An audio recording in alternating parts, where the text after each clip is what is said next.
So welcome everyone. Welcome to this Learn Data Structures and Algorithm using C# language, step by step, lesson by lesson, exercise by exercise, right? So this is going to be an 1 hour of video. So it's approximately this first lab is going to be a 1 hour of video. Then we will have lab 2, lab 3 and so on, right? So in this 1 hour of video, my agenda is a 10-point agenda. So you can see that there are 10 points, which I'm going to cover in this lab 1. First, I will go and define what is data structures. Then we will talk about something called as an ADT. What ADT does is it actually helps you to think data structures in a more generic way and a categorized way. Then we will go and we will define what is algorithms. Remember, every code what you write out there is not an algorithm. To say that something is an algorithm, it has to follow 5 characteristics. So those 5 characteristics also I will talk about what algorithm should need. Then we will talk about big O notation. We will talk about O to n, O n square, O of log n and so on. And then I will start with the first data structure, that is linked list. And in this I will discuss about simple linked list, double linked list and circular linked list. And then we will start writing practical code. So we will go ahead and we'll create a simple linked list using C# language. And then we will go and improve this linked list by using a head variable. And then I will further improve this linked list by using a generic linked list, so by using C# generics. So this is a 1 hour of video and it is going to cover all these 10 points. Now, there are 2 important points, which I want to point here.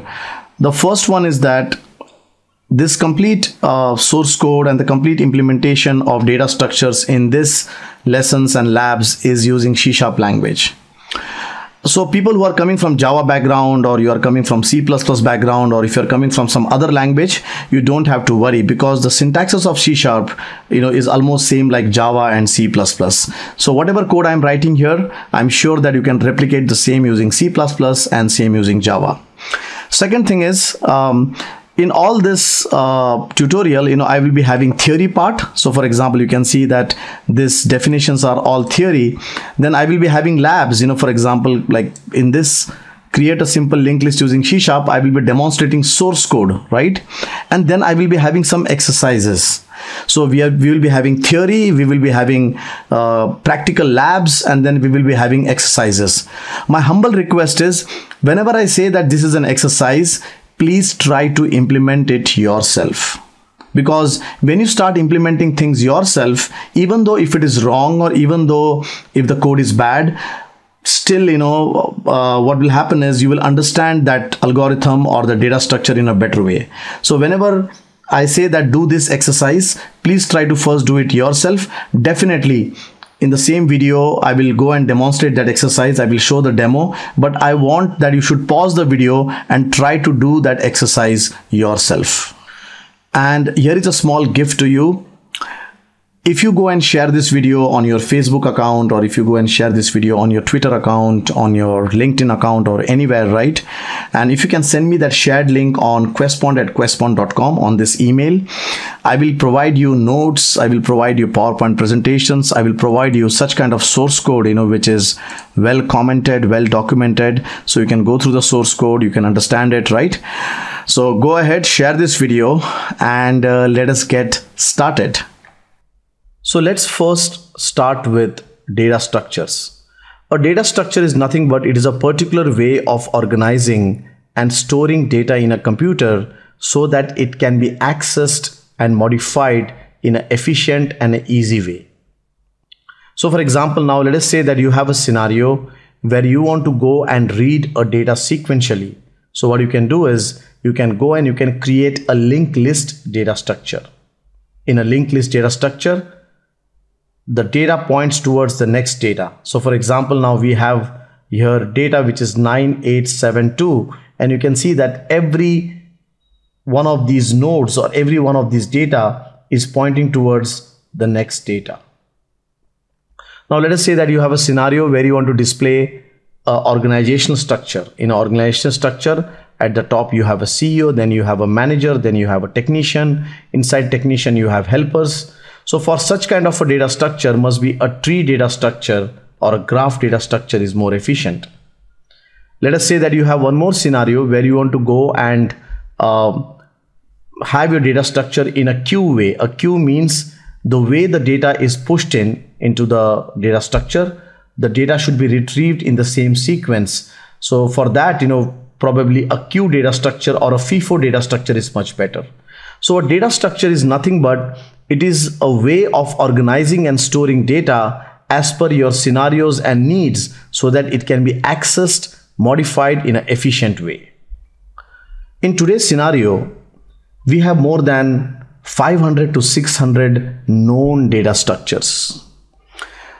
So now think about it. You have a situation and you want to go and zero on in one of these data structures for your situation. So for your problem domain, for your situation, you want to make a choice of one of these data structures. So it would be so difficult to remember each one of these data structures.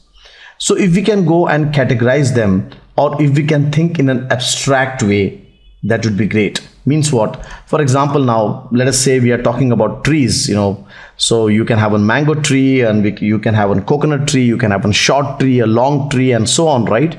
But if we can think in an abstract way, we can say that, okay, this is just trees.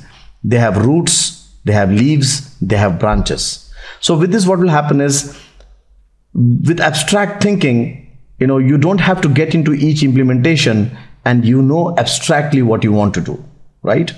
So in other words, from the data structure point of view, rather than knowing all those 500, 600 implementation, it would be great if we can categorize that, or if we can think in an abstract data type way. ADT, abstract data type. So let's think about array. Array is one more data structure. So in array, you can have a single dimension array, you can have a 2-dimension array, you can have a multi-dimension array. But if we can just say that, okay, let's think abstract. It is an array. It has values. It can be of size 1, it can be of size 2, it can be a multi-dimension size.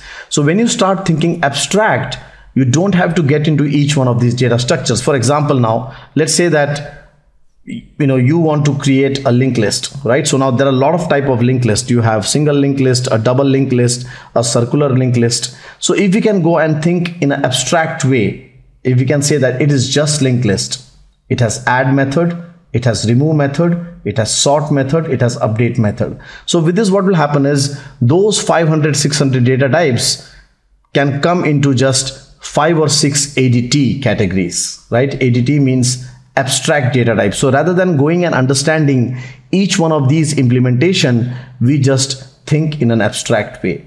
So by thinking in an abstract way, it helps us to categorize that data structure and map the data structure in an efficient way with your problem domain. So now that we have understood data structures, let us try to understand algorithms. Let us try to define algorithms. Algorithm is a step-by-step procedure, or it's a formula to solve a problem. And this step-by-step procedure is unambiguous. So for example, you have a problem of sorting, you have a problem of doing some mathematical calculation. So for that, there are time-tested algorithms, wherein the precise step, the precise input, the precise output is defined. And if you follow that algorithm, you would be able to solve that problem. For example, let us say that you want to go and add 2 numbers. So the steps are crystal clear. There is no ambiguity about it, right? So you can say here, okay, first take num1, then take num2, and then add num1 with num2. That's why algorithm means all goes in a rhythm. It is step by step. It is certain. It is unambiguous. Now, every code what you see out there, or every code which you write in your project, does not classify as an algorithm. Means, for example, if you write an insert operation and an update operation and a delete operation, it does not classify as an algorithm. To classify something as an algorithm, it has to satisfy 5 important characteristics. The first is that there are well-defined inputs and there are well-defined outputs. So for an algorithm, the inputs and outputs should be precisely clear. The next thing is the steps of an algorithm are precise, unambiguous, and to the point. For example, if you say you want to add 2 numbers, then the algorithm steps are, you will first do input num1, then you will execute num2, then input num2, and then you will say num1 plus num2. So the steps for the algorithm are precise, clear, and it is finite. Finite means that, okay, this algorithm will start and then it will end after a certain time. It cannot just go in an infinite loop, right? So the steps are finite in number. And the last thing is the uniqueness. Uniqueness means every step of that algorithm, whatever it is, the output of that step goes as an input to the next step. Means, for example, you can see here this is input num1, then somewhere this num1 will be used down below later on. So every output of the first step normally goes as an input to the next step. So to say that something is an algorithm, there are 5 important things which it should satisfy. First, inputs and outputs are clear, unambiguous steps, finiteness, and uniqueness. Now, one of the other connected topic which is discussed when we discuss about algorithm is big O notation. So you'll always hear these words, that this algorithm is performing O of n, this algorithm is performing O of 1, this algorithm is performing O n square. So let us try to understand what exactly is this big O notation. Big O notation is a symbol, or I can say it's a symbolic notation, which says that how your algorithm will perform if the input data increases. Means what? Now, when we talk about an algorithm has 3 important pillars. The first one is the input. The second one is the processing, which takes place by the algorithm. And the final one is the output. So big O notation says that if your input data increases, in what rate will the processing time increase, right? So it actually tells you the relationship between your processing time and the increase of data. Now let us try to understand this definition with an example. Let's assume that you have an algorithm. Now for that algorithm, if I give 5 records, it takes 27 seconds. Let's assume, so if for that algorithm, if I give 5 records, it takes 27 seconds. If I increase the records like 10 records, it takes some 105 seconds. If you see here the relationship, the time required to process by this algorithm is the number of records square. So when the record was 10, it took approximately 100 seconds. When the number of records were 5, it took approximately 25 seconds, right? So the relationship which we can take out from here is that the time required by this algorithm is square of the input data. Now please note, I have used the unit as records. This can be bytes, this can be bits. I've used the unit here as seconds. It can be minutes, it can be hours, it can be days. So the units which I've displayed here is just for understanding purpose.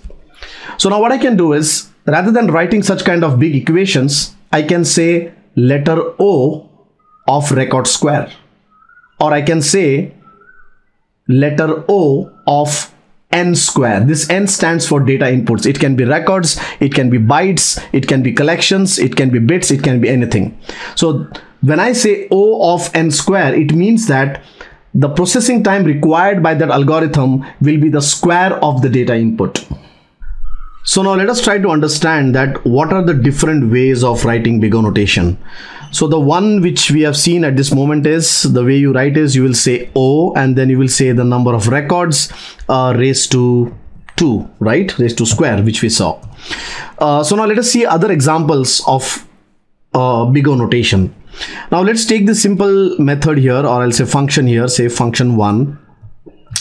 And this function 1 takes some list of data. So let's say that it takes some list of data and it processes it. So in the processing, what it does is, it does not do a lot of things. It just goes and fetches the first record. That's it. This function 1 right out here is not doing anything great. It takes a collection of data and it just fetches the first record and does some processing with the first record. So if you see over here now, if we increase this list of data, the processing time won't change, right? If you see here, let's say that if I put 100 list of strings, the time required for 100 list of strings and the time required for 1000 list of strings will be almost same. So what we can do here is the symbolic way of representing the performance of this of this function is, we can say O of 1. So here this says that this algorithm performance will not change with the data input increase. Now let's take a second example. Now let's take an example of function 2. So let me copy this. So here it is, function 2. In function 2, there is a for loop. So basically in function 2, we are searching something. So there is a for loop which actually iterates through the whole list of string. And if he finds a particular string in this, right? If he finds some particular name like Shiv in this, he will return, right? Now if you see this function, right, what it is doing is it is actually looping through the string in a sequential way and trying to find something. In this case now, for 10 records, it will take some X time, but if the number of records increases, then the number of for loops will increase and the time will also increase. So here, the time is directly proportionate to the number of records, right? Or I'll say rather, the increase of the number of records will also increase the time required for processing. So this kind of performance we denote by O of n. So you can see O of 1 indicates that the performance will remain constant.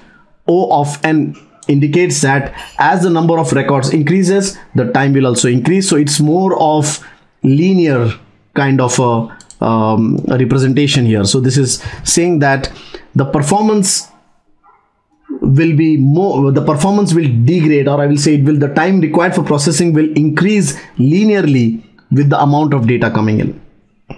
Now let's take one more example, a double for loop. So you can see that I'm pasting a function 3 here. Now if you look at function 3, in this function 3, what we are doing is, for every record in the data, we are looping through all the records of the data. So it's a double for loop, right? So if you see this algorithm, it's going to take twice the time of the record, right? So basically over here, then we can give a representation saying this is O of 2n. It's also possible that this can be O of n raised to n square, you know. So it's possible that, you know, in case if the data is too high and if there is a lot of processing happening, this also is a possibility, right? So you can see here some examples, you know, which I've given, you know, wherein we are saying that how the big O notation will look like. So first example, this is more of a constant, you know, over here it is represented by O of 1. So this says that the function performance will remain constant irrespective of the input data size. O of n, this is linear and this is quadratic, right? So in other words, O notation says that, big O notation says that how will algorithm perform if the data size increases. So now when we see a big O notation symbol, we can classify how that algorithm will work from the performance point of view. You can see that here is a plot of time versus the number of data inputs. First one, you can see O of 1. Remember I said it is constant. So basically over here, even if the number of records, or I will say even if the data input size increases, the time will be constant. And if I see O of 1, I don't have to worry. It's a good algorithm and I should embrace it. But from the practical point of view, definitely if the number of record increases tremendously, there is going to be a performance drop, right? So if there is a performance drop, I would be happy to see O log of n, logarithmic.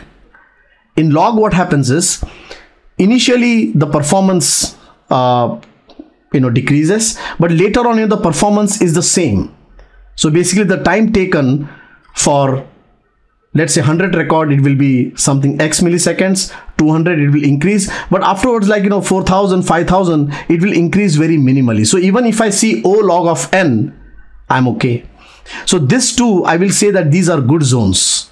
So when I see O log of n, when I see O of 1, I'm very happy.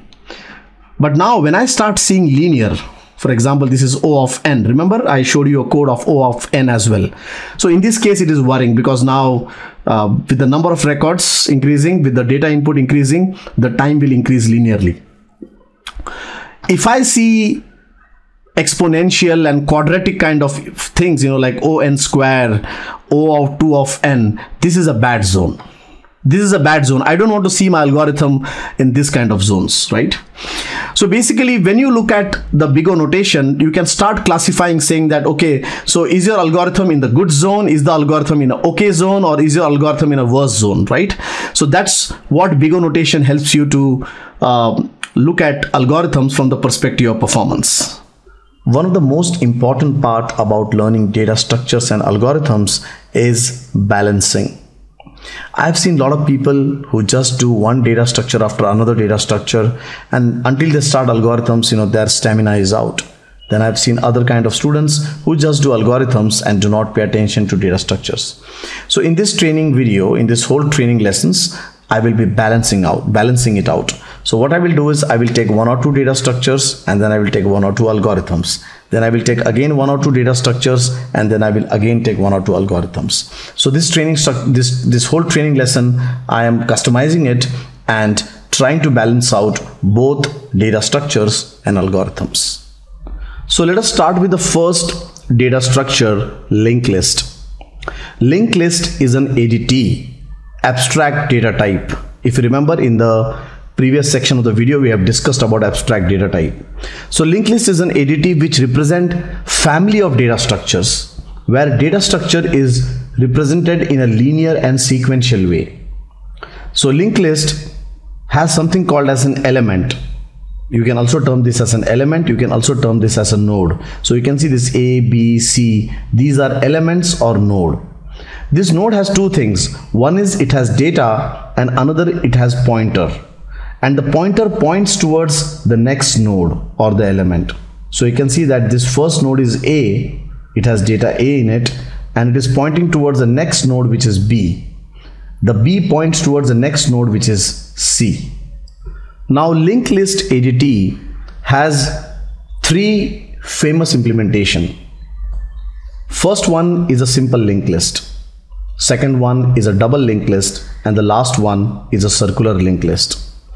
In a simple linked list, we have node, and the node points towards the next node.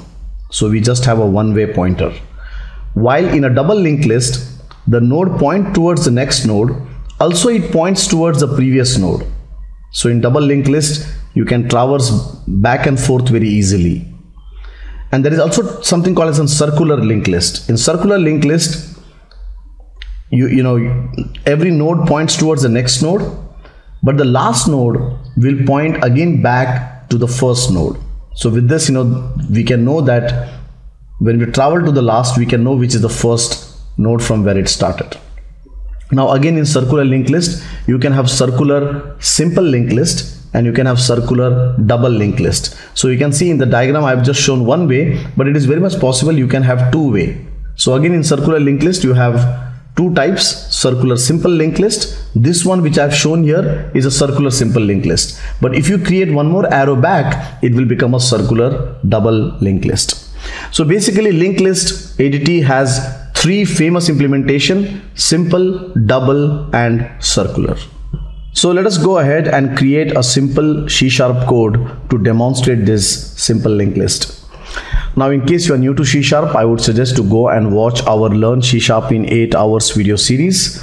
And in case you are from C++ and Java, you should be able to still relate the code, because C# is a very generic language. So in case you are from some other language, you should still be able to follow what I'm doing here, and you should be able to reproduce that in your language as well.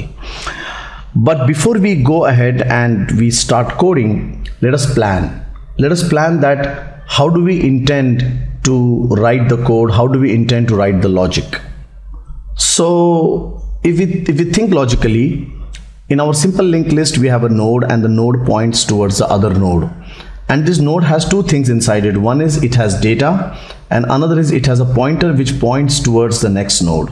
So the first thing is we need to go and create a class. We can name that class as a node class. And in this class, we need to create 2 things. one is data, and another one is the pointer to the next node. And the second class which we need here is for the links, because we said that each one of these nodes are connected with each other, right? So we need one class, which is a wrapper on all the nodes and which says that this node is connected with the other node. So let us go ahead and create two classes. One is, we can term it as a node class, and the other one we can term it as a linked list class, right? So here is my Visual Studio, and let us go ahead and create a separate folder. So what I'm going to do is, this is going to be one project, and in this project I'm going to go and add all the data structures and algorithms code in this project itself. So let me go and create a separate folder here. So I will go and create a separate folder for every ADT. ADT means abstract data type. So let us create a folder here, and we'll term this as linked list, and all the linked list coding I will do in this folder, right? So first thing is, I need to create one class which represents the node. So let me go and create a node class. So this node class here will have two properties. So I can go and make this class as public. So it will have two properties. One is, it will have data. So we will just say this is, so it will have, now the data can be anything, right? So I will name this data as object data type. So in other words, it can be string, it can be number, it can be anything. Later on we will see that how we can go and improve the performance, how we can make this code better. But for now, because it's an initial stage, let me just name it as object. And the next thing is, I need a pointer to the next node, right? So must be, I can go ahead and create a self-reference of the node class itself, and I will say that this is pointing towards the next node. And also let me go ahead and just make it as null, so that initially when the node starts, it has no data, it has no pointer. So the first thing what I've done here is, I have created a class which represents the node. So this class represents a node in the linked list. The other class which we need here is a node list class. This node list class will define the linkages between each node. So let us go ahead and add one more class here, and this class will have the code which connects each node, right? So you can see here that I have created a linked list class, and the goal of this linked list class is as follows. This class will have the logic to connect the node objects to create the linked list structure. Now before we start coding this linked list class, I would like to talk about two important elements of the linked list class. One is the head and the other one is the tail. Now the head is nothing but it is the start of the node of the linked list chain, and the tail is the end node of the linked list chain. So in this linked list class, we need to at least go and create the head, because if we are able to create the head, then through the head we can get hold of any of the data, because everybody has the linkages, right? So at least I need one variable over here which says that, okay, this is the start of the linked list, and from there I can go and traverse wherever I wish, right?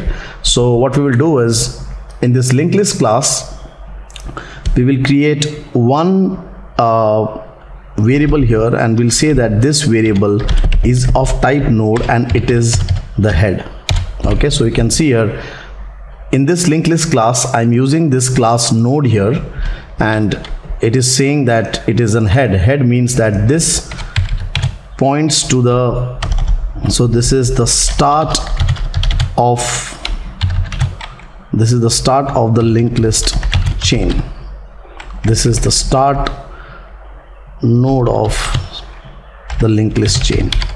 So let's create three methods in this linked list. The first one, I would like to go and say that add to the last. So add to the last of the linked list. So remember we said that the end node is called as a tail, so we want to add after the tail. Also we would probably like to add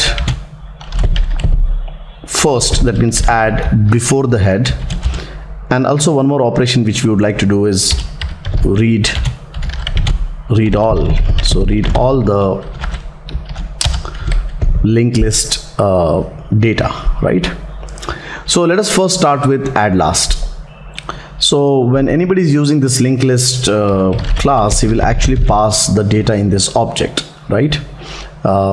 In this parameter. Remember, your node class has two variables, one which points towards the next node, and this one has the data, and we have created this data variable as object type. Object type means it can be a string, it can be a number, it can be any kind of object, right? So anybody who wants to use our linked list, he will be passing the data here, right? So now scenario 1, if this is the first time the data is getting added, our head will be null, right? So I can say here, if head is equal to null, then go ahead and create a new item, so a new node object, right? And set new item dot. Okay, so remember that these things have to be made public, or else they are not visible outside. So now here I'll say new item dot data is equal to data which is coming from outside, and this new item is the head. So scenario number 1, when you are adding the first item, the head will be null. So if the head is null, you will create the node object, and you will say that this new item is the head, and because this is the head, right, and at this moment we do not have any next element, we'll just say this is null. You know, as such the head, as such, if you see, I have kept this next as null, but just to make sure that if this is the head, then the next item at this moment is null, because this is the first item of the linked list. Now let's take situation number 2, or I'll say step 2. So first, the first element has got added, it has been set as a head. After that, what you would be doing is you will actually go and loop and find the last element and add after it, or you'll go and find the last node and you will add after it, right? So in other words, so we will start from the head.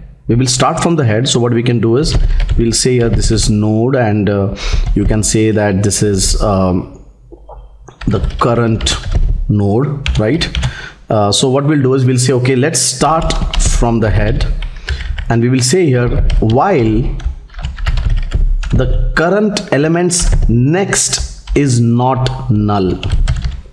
In other words, if it is null, that means it is the last element. If it is not null, keep looping. So if it is not null, then do like this, take this, set the current to the next. Again I'll repeat what we are doing here. So over here, what we are doing is we are trying to find the last element in the linked list. So for that, we are looping, and we are saying, is this next element not null? Until then, loop it. So first thing, it will enter here, it will say, okay, it is not null. He will then take the next one. Is the next not null? Yes, it is not null. At one moment of time, it will say, oh, it is null now. So if it is null, this means this is the last element.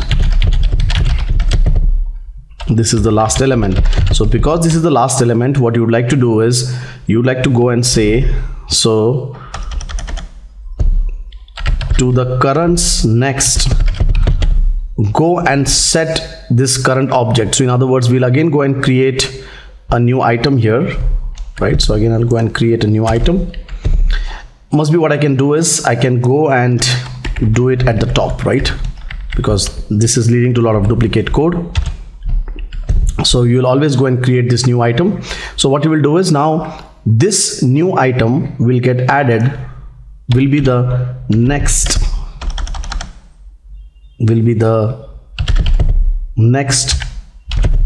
of the current. So again, let me repeat this logic here, because this logic is a bit complicated. First thing, whatever data is getting added here, we have created the new item. If the head is null, that means this is the first item and you just add it to the head. Done. If the head is not null, then what we are doing is we are looping until this next item is not null.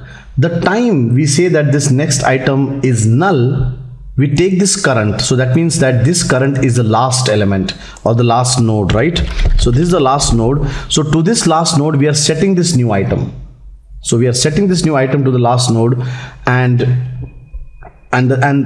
this new items, or I'll say this new items next node is still null, right? Why? Because this is the last element, right? So there it is. So we have completed the add last. Now let us go ahead and do the add first. So add last means it will add to the last, and add first means it will add before the current head. So in add first, the first thing is we'll go and we'll create a new node item, we will set the data and so on.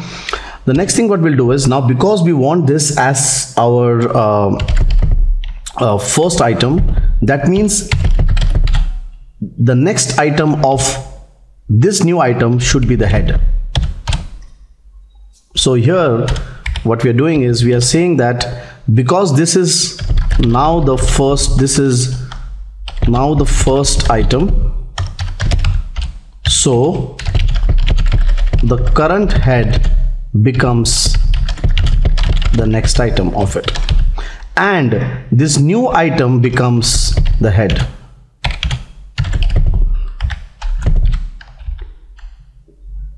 So we have just shuffled it, right?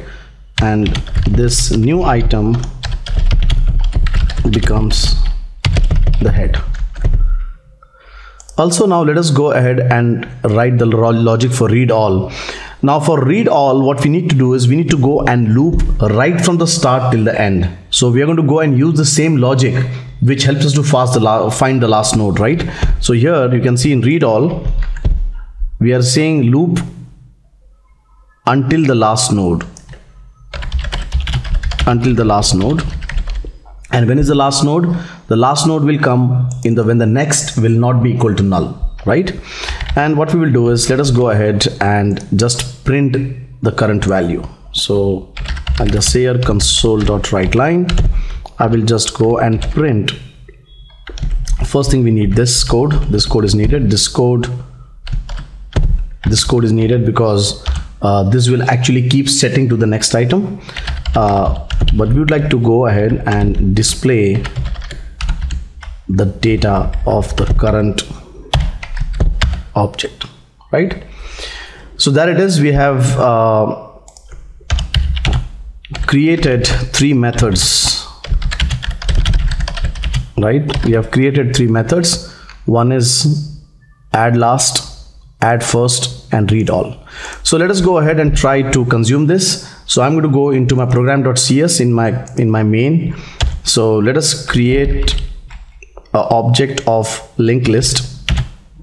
You can see here that there is already something called as linked list. This linked list is the one which is created by .NET.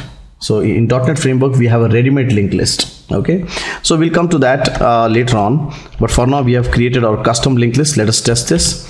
So I'll say this is linked list is equal to new linked list, right? There are some errors. Okay, link. So this, you can see now, this is the sad part here is the namespace here is data structure dot linked list, and the class name is again linked list, right? Let me give a name here, simple linked list, you know, so that this confusion is removed. So I'll create an object of, so first thing I'll say here using data structures dot linked list, that's the namespace. So I'll create an object of simple linked list, and in this I'll say add first. Let's add first. Let's just try to test add last. So I'll say this is 1,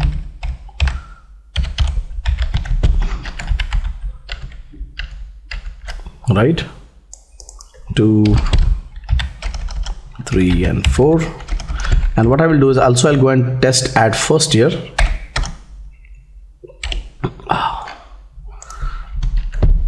This is add first, and I'll say this is first, right?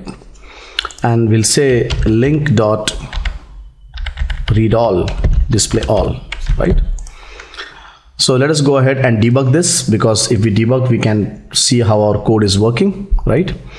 So I'm going to go and run this in a debug mode. So there it is debugging. So I will do a F11. Now this is the first item which is getting added, right? So let us go here.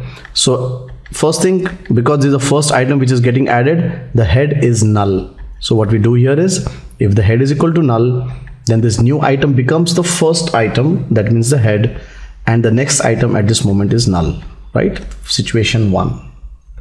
Situation 2, now the head is no more null, right? So if you see, now the head is no more null, right? It has some data inside it. This is 1. So now it goes into that loop. This loop will go and find the last node. So there it is, it starts looping. So he says, oh, is the current next null? Yes, it is null, because this is the first item. So if it is null, it just exits out, and then we set this new item to the next of it. So the next linked list has formed, right? Now we are adding 3, so it goes here. This is the third item which is getting added. So again the loop starts, and the loop tries to search the last item. So first thing, is this next null? No, the current head's next is no more null. So it takes, okay, now let's go and check the next one. So is the next null? Yes, it is null, right? So go ahead again and add to it, right? So it will go here, and it will add the last as well the same way. Now add first. In this add first, what we do is, we go ahead, we take the current head. So this is our current head 1. That becomes the next item for the new one, because you want to make it first, right? So over here now, this head will become the next item, and the new item becomes the current head. So there it is, right? And then when we say read all, it will loop again and try to display the data, right? So if I run this in a full compile mode, I should see first here. You can see, I can see 1, 2, 3, 4, but I don't see this first. This first has to be seen at the top, right? So let us check what is wrong here. There it is. You can see here we are displaying the console.write line after the next item has moved ahead. So over here what I will do is, I need to display first, right? So what was happening is, it was moving to the next pointer, and then the data was getting displayed, right? So now I think we should see the first. So there it is, first, 1, 2 and 3. So that was a very, very simple implementation of a simple linked list, right? Okay, so there is a small bug here. So the way our data should be displayed is, I should see first, then I should see 1, then I should see 2, then I should see 3, and then I should see 4, right? But if you see this output, so let's go ahead and just check. So what we should see first, that is right, because this is add first, 1, 2, 3, but where is the 4, right? So again, this loop is very strange. So this displays the first item, but after the while, right, because this while is checked first, right, and then when it is entered into this scope. So basically, in the last element, when it's the last element, he will just exit outside the while. So this console will not be executed for the last statement. So what we need to do is, we need to put one more console.write line outside, right? So now with this, I can see first, I can see 1, 2, 3 and 4. So just that small defect I fixed. Now this algorithm works, this linked list works, it does the job, but one of the biggest problem with this algorithm is performance. If you see this add last method here, in this add last method, in order to get the last node, that is the tail node, it makes a while loop and it checks, until this next pointer is null. So when the next pointer is null, it gets the tail node, and then after the tail node, it sets the new item. So in other words, as the number of nodes increases, the time required for this while loop will also increase. So we have here O of n kind of performance. So probably we would like to make it like O of 1, right? Something like this. So let us go ahead and try to fix this problem. So this is exercise 1 to all of our students out here who is watching this video. Go ahead and improve this logic, wherein rather than having the O of n performance, we would like to have O of 1 performance, right? And let me give you a hint here for this exercise.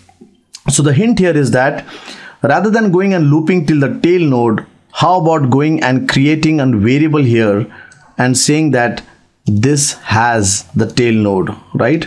So we do not have to really loop till the tail node. We create a variable internally in the simple linked list, and we say that this is tail. So we have the start and we have the end. So we don't have to loop till the end. We can just use this object and get the end node. So do one thing, pause this video. Also, I have given you the hint that you need to go and create a tail temporary variable which accesses the last element. So go ahead, try to write this logic yourself. Pause this video, try to write this logic yourself, and after that come and run this video. So I'll be definitely giving you the answer for this exercise, but I want you to try it yourself first.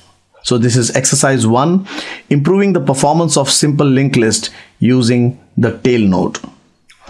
So let me go ahead and create a new file, because if I do it in this same code out here, it will be very confusing, right? And I want all of our viewers to see the natural progression of how data structures and algorithms evolve. So I'm going to go and create a copy here. So this is linked list, and this will be linked list with a tail. So linked list tail, right? So linked list tail, right? So in this, I'll name this class as simple linked list tail, so it has a tail logic. So here I have, so as I've said that rather than looping till the end, right, let us go ahead and create a variable here called as tail, and this tail variable will point towards the last element of the linked list chain, right? So let us start with scenario 1. If the head is null, so at that time you will go and you will set the head, and your tail will become the head, because you do not have any tail at this moment, so the tail and heads are same, right? Now let us take the next scenario where we are adding the item after the head. Now to add the item after the head, we need to just go and update the tail, right? So we need to just go and say here that the tail's next item is this new item, right? And now the new tail is the new item. You can see now we do not need to use the while loop what we had previously. And also you can see that while I'm coding, I'm just putting a lot of extra code for no reason. For example, this head next equal to null, by default the next is always null, right, for new objects. So what I can do is we can probably just go and remove this code. Look, it looks unnecessary, right? And also, like, this can look confusing. Here I'm saying that the head is equal to new item, and then the head is equal to tail, right? So how about just saying, okay, this is the first situation wherein the head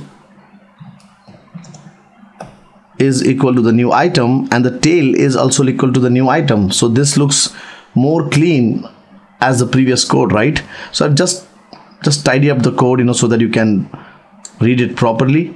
Also, like, this add first again has to be changed from the perspective of this tail object, right?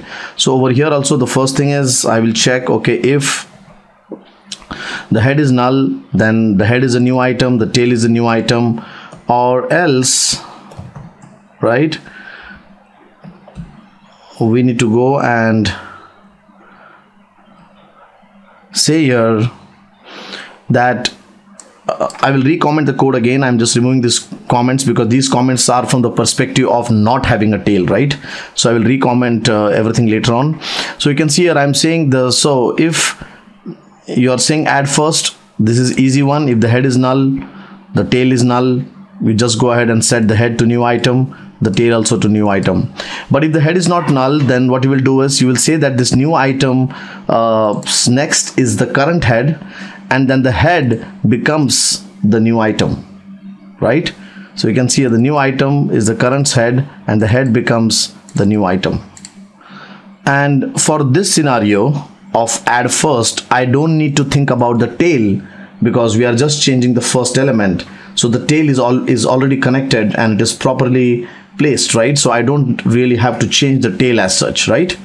The only time when I have to change the tail is when I'm doing add last. So in add last, I need to really go and change the tail because I'm appending at the last. So over here, I'm just appending at the start, right? And when I'm at the start, I don't need to worry about the tail, right?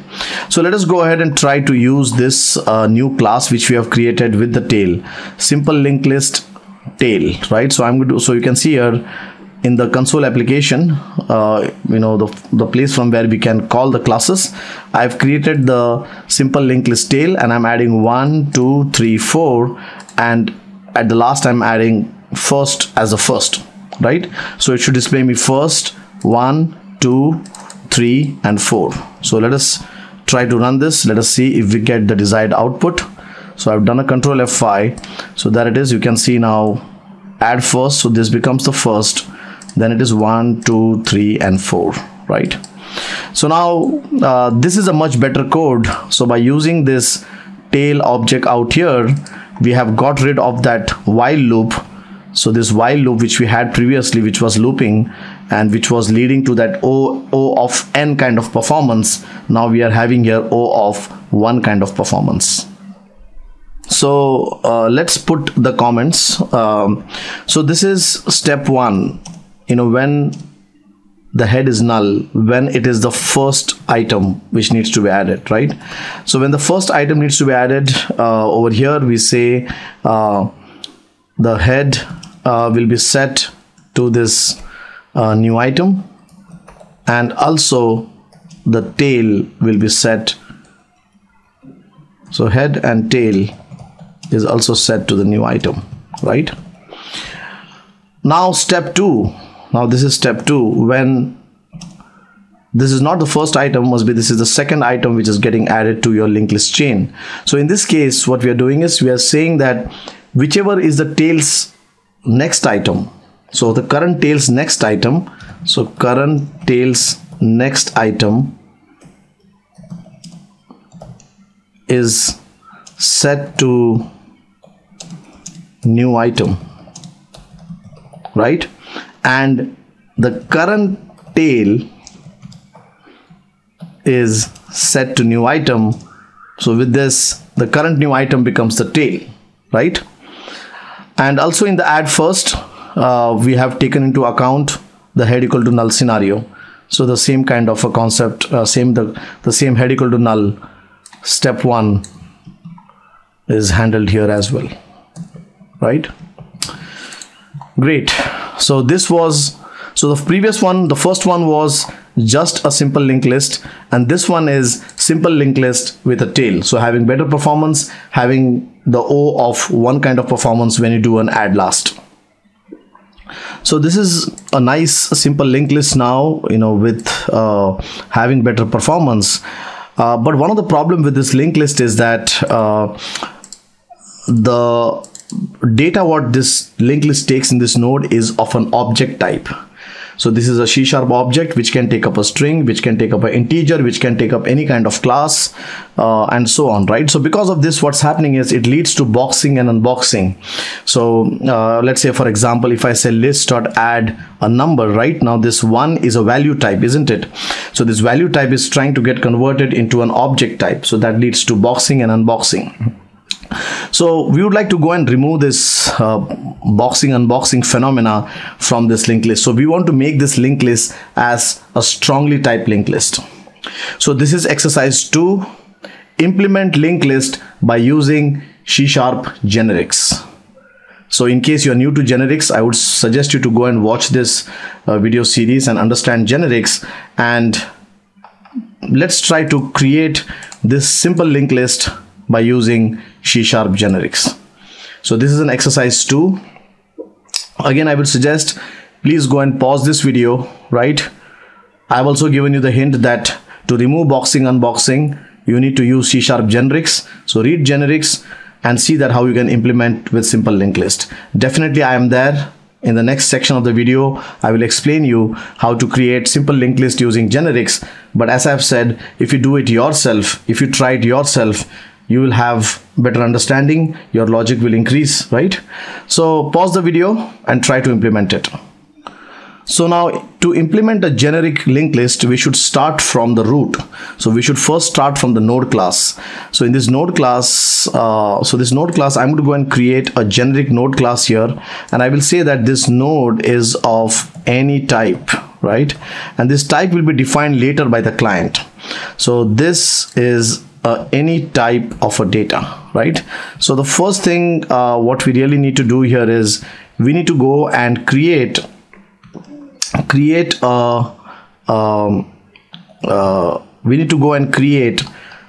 the node class with a generic extension. So you can see here I'm saying that this node class, which was first just object, I'm saying any type, and this any type will be defined later by the client. So later the calling program will define that this is going to be an integer, this is going to be a string, or this is going to be some other type, right? Second, what I will do is, again, I will go and create a copy. So I'll say that this is, so you can see here what I'm doing is I'm creating a new file here. So this is linked list generics, right? So you can see here, this is linked list. This is linked list with a tail, and this is now linked list generics, right? So now in this, we will say that this simple linked list is a generic type. Normally you would have seen people saying this any type as T. So if you go to the Microsoft site, they always write this word T out here.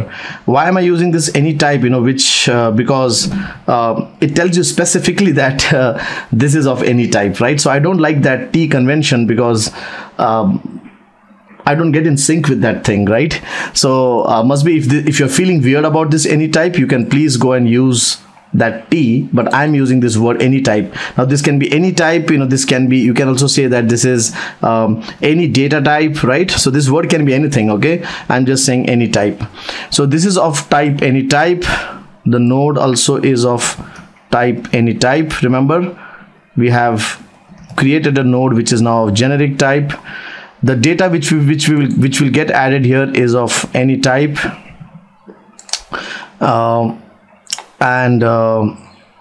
So this is the head, and this new item is also of any type. So what I'm doing is I'm just saying that this type will be defined later on by the client, right? So I'm just going to go and change everything in my code here and make it a T, a type of T. So any type, again this is any type.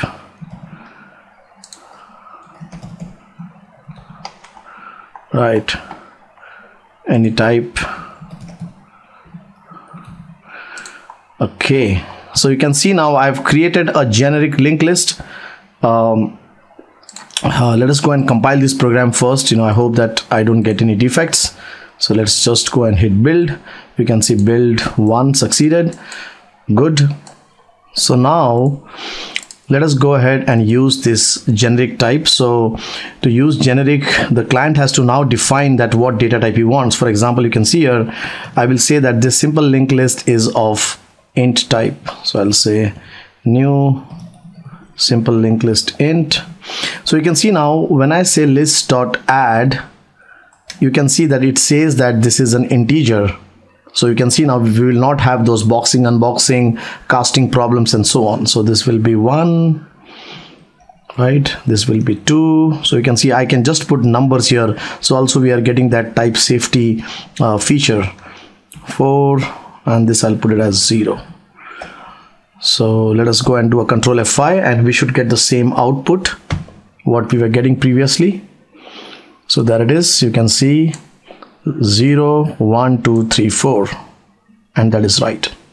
So this is a simple linked list using generic. So we can also say that this is a generic simple linked list.